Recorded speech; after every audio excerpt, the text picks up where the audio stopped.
Hello，歡迎大家嚟到今個星期嘅我問我數顯微鏡。咁有晒咧，我哋3位喺度喎。咦，我哋今日講啲咩啊？今個月幾月啊？6月。咦，6月中好似有啲好重要嘅情況。你結婚周年紀念，我未結婚，拍拖紀念，肯定唔係。紀念單身。紀念單身都唔記得。又1週年。你結婚懷孕你邊個？搞大人哋個肚，肯定唔係啦。嗱，師兄你冇將自己嘅嘢俾我先得㗎，係咪先？啱唔啱啊？咁你想講咩啊？6月咩啊？喂，6月中咧，其實我知道好多香港嘅大學生咧，跟住就開始進入一個緊張嘅狀況。緊張都應該緊張完㗎咯。唔係，因為點解咧？之前就喺度預備緊咩交 assignment 啊，嗰啲final paper 嗰啲嘢啫，即係忙完之後，跟住然之後先可以放鬆。但係回個頭咧，跟住就話：哎呀，成日都有句説話咩啊？畢業等於失業。哦，你記唔記得你大學嗰陣時有咩情況先？我大學嗰陣時，我未失業過，我未畢業嘅時候已經揾到工啦。好囂喎！係咪想打啲咁嘅人咧？佢都係講其中一部分嘅。咁我講翻我自己嘅性格啫，我嘅脾文啫。OK，咁啱咁巧啊！咁啊，咪咪咧？你話我大學嗰時啊？係啊。我大學嗰時候都係接住有工作嘅。證明我哋呢2位朋友仔咧係一啲資優嘅朋友仔。呢個咧就係未畢業就已經揾到工啦。係啊。呢個咧就已經係有準備啦。咁你大學嗰時係點啊？我大學嗰陣時記唔記得㗎？唔記得啦。我一日入嚟我就係社會大學啦，所以我都唔記得咗我自己大學嘅情況係點樣啦。因為我係邊做嘢一路去進修個情況，咁所以咧變咗我從來都冇失業過。係啦，咁但係其實點解今日會忽然之間會講呢樣嘢咧？因為我身邊啲朋友咧陸陸續續咧，佢哋都會有講呢個情況。跟住我揾工會點啊？哎呀，我份工最多得幾多錢啊？係啊，咁所以其實咧，哇！忽然間我諗緊會唔會拍一段片即係同一啲已經啱啱準備畢業嘅朋友仔做一啲分享嘅情況。好啊，係啦，咁其實如果喺皮文上邊咧有邊啲朋友咧，佢會特別係緊張，一畢業嗰陣時死啦，我跟住份工會點啦？畢業之後份工會點啊？我諗好似我個皮文咁樣啦，獅子型嘅咯。獅子型係啊，獅子型嘅話或者係啲華盈文啊，或者係羅雪文嘅朋友仔啦。因為本身咧華盈文或者係羅雪文嘅朋友仔咧，佢哋就好有計劃嘅。應該其實係未畢業已經準備緊嘅喎。冇錯啦，咁就可能真係點解要讀呢一科嘅時候，其實已經諗定佢自己嘅出路係點樣。使乜咁遠啊？咁係咁樣噶嘛。好有計劃。係啊，因為華盈文嘅人係講專業噶嘛。係啊，所以你就做咗咁專啊。係啦，咁所以凡係行專業路線嘅話咧，都係呢啲文型為主嘅。咁所以變咗行專業嘅話，你唔一早安排定去讀咩嘅話，去鋪定好條路嘅話咧，其實就比較困難啲嘅。如果選科嗰方面嚟講。所以變咗其實應該係你嘅準備係由入學開始，就已經係準備緊你畢業嘅狀況，應該係未畢業嘅狀況。冇錯啦，冇錯啦，冇錯。所以凡係即係打算係做啲專業人士嗰啲嘅話咧，咁其實都係咁樣嘅，都係一早已經係諗定自己條路係點樣嘅，所以變咗好早已經安排咗嘅。哦，I see。咦，咁咪咪你嘅情況係點咧？我嘅情況啊。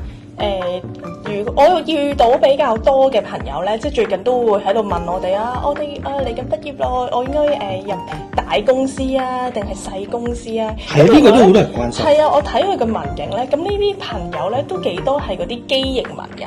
係啦，即係正機文嘅朋友咧會比較多啲啊，因為佢哋正機文啦，佢做事咧就好有步驟嘅，即係需要根據一個 checklist 咁樣去做啦，做完又會好似剔一剔咁樣啦。咁其實呢啲朋友咧，我都會建議佢哋先入去一啲大公司度做咧，就先因為大公司有個架構啊，即係佢哋有一個成個點樣流水作業式係點樣啊，或者嗰個部分點樣做咧，咁佢哋喺大公司咧先攞咗經驗先，係啦，咁就正機文嘅朋友就會咁樣。OK， 咁啊，如果你話調翻轉嚟講咧，咁我自己就冇經歷過呢啲啦，因為我就你兩個民營都唔係啊嘛。係啦，我兩個民營都唔係啊嘛，我又唔係一開始安排好，我所有嘢都係咧中途去安排嘅，係啦，因為我中途去學習，中途跟住然之後去進修嗰個情況，所以變咗嗰個情況就係調翻轉啦，我係由細公司開始做起，跟住中間喺嗰個過程裡面咧，我係轉換公司啦，甚至乎轉換行業啦，跟住其實我就算我由本身嘅行業轉到一個新嘅領域，全部都係由一啲細公司慢慢做起，跟住然之後先至再入大公司個情況。咁你講轉行業比較特別喎。係啊，因為我本身喺原有嘅行業咧，就其實一做就做咗10年。做完10年之後咧，咁因為香港嘅環境有改變啦，跟住然之後我就再進入一個新嘅行業板塊啦。跟住本身我係自己做呢個建築嗰方面嘅工作，建築業嗰方面，包括可能係有啲物料嘅採購啊，甚至乎可能係去做一啲我哋所謂嘅行街做 sales 啊，專係同一啲建築師啊去傾一啲項目嗰啲訂單啊嗰啲咁嘅情況。但到後尾都係由少少嘅門市嘅開始，跟住再進入去做大公司，慢慢改變。係啊。咁都幾配合翻你嘅民營喎，其實因為咧，我係咩民營啊？你本身係我哋知道我冇乜型，你靚仔型嚟嘅。我梗係唔係雙靚仔啦，我都 sell 落嚟鹹嘅。OK，sorry。我記得咧，你本身阿 Jason 咧就係身長文底嘅。係，跟住頭就會係雙機雙斗嘅，係咁所以變咗咧嗱，凡係身長文嘅人咧，都唔知你分數噶嘛，知都未必識解呢個盤啦，呢個盤咁複雜，正常。唔係言歸正傳嚇，因為本身你頭先講到咧話乜斯嗰啲咧，其實正咧就係身長文嘅朋友仔咧，就好容易入到呢啲好容易會去讀呢啲咁嘅科目嘅，工程師啊、建築師啊、測量師啊呢啲，就係通常都係身長文嘅朋友仔會比較多啲，咁啱你本身個底又有身長文啦，咁所以變咗你就容易同呢啲朋友仔夾得到啦。咁但係頭先你又講到你話成日都會轉工嘅，即係轉行業同埋即係唔同嘅公司由細做起嘅話咧，咁都係你嘅民營嘅頭顯示出嚟嘅喎，所以成日轉嘅喎。同嗰個雙機雙斗係啊，3分鐘熱度喎。我都唔係嘅，其實嗰陣時因為我去轉嘅行業就係因為其實我係。調翻轉，我係喺嗰個板塊上邊咧，係因為建築業係好闊嘅嘛，你都知。就算做物料嘅供應也好，都譬如你今日你可以買牆紙，聽日你可以買雲石，跟住然之後又仲有依家新一世代複合物料嗰啲咁樣。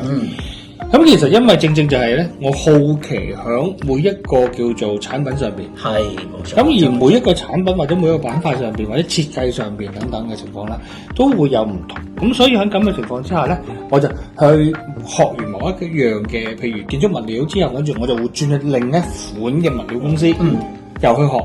跟住亦都係因為咁樣，我掌握咗叫做好多嘅建築物料嘅情況啦。跟住然之後後尾我就自己開設計公司啦。跟住變咗，我好似掌握咗一啲叫做基本技巧。係啦，咁所以我係好奇於每一樣嘢嗰個分別。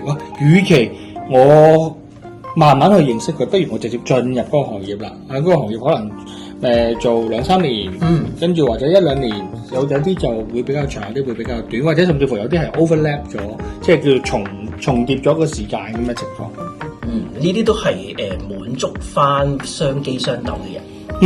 就係佢哋都想吸收多啲嘅知識，知道市場多啲嘢，咁即係邊樣嘢好玩啲嚇。係啦，同埋先至再歸納於某個情況下，同我本身數字嚟講，我5號嘅性格好相似啦。變咗每一樣嘢都好似好好奇地咁樣，我去發掘下呢一樣嘢，發掘下嗰樣嘢啦。咁令到咧，我可以滿足咗我自己嗰個嘅好奇心。咁反而個過程裏面咧，我又唔介意即係每一份工由頭開始嘅。因為每一個份工都係一個發掘，咁樣對於我嚟講係一個非常大嘅一個有趣嘅地方嚟嘅。咁我相信係同你哋又唔同啦。咁你本身你又話喺大公司嗰邊去開始進入會比較好啲啦。你又可唔可以講下個情況？咁其實我都係轉行㗎，因為我一開始畢業出嚟就創業啦嘛，已經係做老闆娘啦嘛。係啦，咁嗰陣時咁啱經濟又唔錯嘅，咁就我做銷售啦，咁我就做，當時就有3間鋪咁樣，咁就要管住啲都有10個8個員工，咁嗰陣時都幾攰㗎，因為咧我嗰時就發覺啦，嗰段時間開始咧我就發覺咧自己同啲人溝通唔係幾好喎，好似就係得1-2個方式啊，即係對住啲員工咧，好似點樣可以令到佢哋會鍾意啲返工啊，或者點樣令到佢哋咧可以 hit 到嗰個銷售嘅目標啦咁樣，咁啊輾轉之間咧，我就嗰陣時認識到皮紋。認識到指紋呢樣嘢，咁我學咗指紋之後咧，就發現咯，因為本身我係螺旋紋比較多嘛，我目標為本嘅，咁我就成日都想令到我自己生意好啲啦。咁我喺學咗皮紋之後，我覺得原來我嘅出發點一樣係可以保持住，只不過係用唔同嘅方式。咁我就學咗，原來我同身長紋，即係好似同你嘅傾偈嘅方式，又要帶一啲專業性啊，或者大家一齊去研究嗰樣嘢點樣做好啦。咁對於啲正機紋嘅員工咧，其實我原來有時又要氹下佢哋啊，請佢哋食嘢啊，即係要噓寒問暖下。咁喺嗰段時間咧，我就突然間咧，好似有少少叮咗一聲咁樣，就覺得原來指紋呢樣嘢係咁幫到我喺同人嘅溝通上面啦。咁我再跟埋 J Sir 咧，你學埋數字性格啦。咁我知道原來我自己咧係2號仔嚟嘅。咁2號人咧就係比較強項於人嘅溝通啦、關係啦、合作上面啦。咁所以其實變咗我之後轉嘅行業都係關於一啲agency 代理嘅服務啦。咁所以其實變咗我點樣可以令到我同我嘅客嘅關係更加緊扣啦，令到佢哋又會中意我啦，有咩我要再幫襯啊，或者我要揾下身邊啲朋友啊，咁其實都真係幫助好大，咁所以令到我亦都去發展埋呢一個嘅皮紋，再加埋呢個性格學嘅分析研究啦，咁所以有咗我哋呢個我紋我數顯微鏡啦。I see，咁已經一出嚟就已經係一個老闆啦。即係咁啱好彩啫，嗰段時間係。咁所以佢都係目標為本咯，係咯，好清晰自己嗰條路係點行。係我旁邊2個都目標為本，所以搞到咧我都要好有目標感。所以你咪夾咗喺中間嚟嘅。係咯，咁即係變咗，所以我令到我先至有我存在。犀利啊，朱 Sir！你知唔知我哋由開台到而家都接近就係1年咧，即係都可以堅持到我哋即係每個星期出片啦，跟住我哋又諗下唔同嘅題材啦，咁樣咁其實我真係好欣賞你㗎。因為欣賞我就係冇風格嘅。我欣賞你就係即係你都願意去配合我哋咯，因為你嘅睇嘢嘅前瞻性啊，或者你睇嘢嘅宏觀角度都即係加埋你喺呢一度嘅話，咁其實就係令到成個事情又會可以再加分咗咯。其實都係2位令到我有呢個動力嘅啫，即係太高帽啊你都。即係我代表香港人心聲，可以 hea 的，但不會喐的。咁J Sir，你可唔可以都俾啲提示啲準畢業生啦嚇？數字上佢哋唔同嘅數字嘅人嘅學生咧，佢哋點樣要準備咧？我諗其實如果喺數字角度嚟講，每一個數字嘅性格咧，都真係要講，可能要差唔多一個課堂我先講得到嘅。咁變咗大家都可能真係想了解嘅話，睇下課堂上面可唔可以講得多啲。我哋今日講得高。係啊，咁但係如果你話調翻轉嘅，你話做一個中谷嘅，無論邊個數字，你係內向性格嘅數字也好，定外向數字性格也好，其實如果你話依家正係大家都係做緊呢個出嚟社會嘅準備嘅，唔使擔心住畢業等於失業嘅。咁即係大公司小公司，其實你嗰下你去睇翻你自己個性格，唔好俾壓力同人哋做比較咯。因為其實數字上面本身我哋學習上面最標榜一樣嘢，唔好做一個比較，反而就係你點樣發揮到你數字嗰個獨特性，反而先至做得最好。咁就算乎哪怕有一啲朋友仔唔係大學生畢業嘅，都睇緊我哋個頻道嘅，都係出嚟社會嘅，好似我咁樣嘅，由社會開始慢慢去進修嘅一啲你專門嘅學科，或者甚至乎一啲嘅你需要工作上面應用嘅一啲嘅學習。其實都唔係問題嘅，因為依家講緊嘅係嗰個社會上邊咧，其實有好多樣性發生啊，哪怕你好似依家外國啊，或者咁國內啊，抖音啊，或者甚至乎早期嘅 IT 啊，其實都可以有好多嘅商機發生。咁俾大家自己咧去摸索下，個過程裡面錯咗唔係問題嘅，輸嘅都係輸你少少時間成本嘅啫。你唔需要投入咗好大，一開始唔係個個一開始就可以做老闆娘噶嘛，係咪先？大家都希望揾個老闆娘翻屋企噶嘛，係咪？咁但係亦都唔係個個一開始就已經有咁有目標感，由讀書第一刻就已經 plan 咗條路。咁反而我覺得呢一樣嘢係俾我哋香港嘅現時一啲嘅大學生嘅少少嘅一個嘅分享啦。因為點樣其實香港嘅商機個機會嚟講咧，我自己個人感覺咧，同好多外國嘅朋友啊，或者都會話，其實香港嘅機會率係比任何國家都高。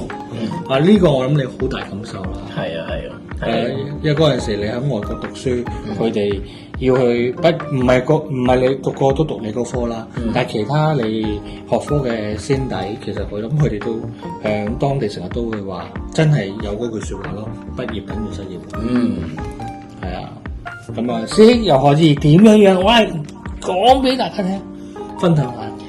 同樣地啦，點解我哋會鼓勵真係啲每一個客戶都做一個全報告咧？咁我哋都係睇得清楚啲、全面啲，本身每個客人佢本身邊一樣嘢叻啦，佢自己興趣喺邊度啦，佢哋嘅失敗點可以接受嘅程度又可以去到邊度啦，我哋都係可以喺個報告裏邊睇啦。咁所以變咗咧，整體上嚟講咧，如果有份報告喺度嘅話咧，我哋都可以睇得到本身個客人佢基本上佢開頭係咪可以接受到啲失敗，佢係咪可以接受到一啲嘅新嘅事物嘅挑戰。如果可以接受到新嘅事物挑戰嘅話咧，佢唔怕失敗嘅話咧，人生咁長，何不即係花頭嗰幾年去摸索，去令到自己開心啲，去可能真係畢完業唔即刻去個市場，去個旅行先，係啦，冇錯啦，嗰人都唔遲㗎，係咪？呢個世界太大啦，咁所以變咗係睇翻本身嗰個人本身嘅性格係點樣樣，而去幫佢哋配合翻佢哋適合做嘅工作咧，咁我諗個個都會好開心咯。之後幾廿年嘅嗰條人生道路玩得仲精彩。係啦，冇錯啦。咁Mimi 咧又點樣分享下俾現時嘅朋友仔聽？咁我就覺得即係喺呢個全面報告裏邊咧，就係即係俾自己知道自己嘅痛點啦，或者啲盲點喺邊個位先啦。咁啊，有時候我會覺得幾多收到個報告都幾多係有情緒嘅情況嘅喎，即係有啲係真係可能差到真係會有真係一啲情緒病啊咁樣。咁啊喺一個報告裏邊，其實睇到佢邊啲位係可以做一個釋放點啦。咁俾佢自己都接受咗有自己呢一面先，咁再點樣我同呢個社會去接軌嘅時候咧，我先至有時都會明白，其實我就係咁樣咯。我明白咗我自己咁需要一啲時間俾自己啦，或者其實人哋咁樣睇我覺得都冇問題啊。呢個先至係我啊嘛，即係你好 firm 到自己係一個點樣嘅人嘅時候，你再去同呢個社會啊世界接軌咧，你先至會更加有力量知道自己想點。其實頭先 Mimi 講嘢好重要嘅就係，依家好多朋友仔咧就太過於着重啲人哋點睇啦，就想話連自己本身嘅性格都冇辦法去真係叫做表現出嚟，反而令到因為咁樣咧，你身邊嘅一啲可能賞識你嘅一啲可能上司或者老闆咧，其實更加唔知道你本身個性格係點樣，好難去做一啲叫做配合或者叫做提攜嘅。所以點樣去做好自己咧？呢一樣嘢咧，即係我做顯微鏡上邊咧，希望分享到俾大家，無論喺皮紋上邊定係數字上邊咧，可以俾大家揾到真正嘅自我嘅價值，令到大家可以咧掌握到呢一個方向。慢慢後面咁多年，大家一齊去玩，一齊去享受人生，先至係我哋嘅宗旨啦。啱嘅，係啦，咁我哋要諗定我哋下次邊度玩噶咯。好，咁我哋今日同大家分享到呢度先啦。好，歡迎大家點樣啊？點讚、訂閱同埋分享。冇錯啦。OK，咁我哋下次見，拜拜。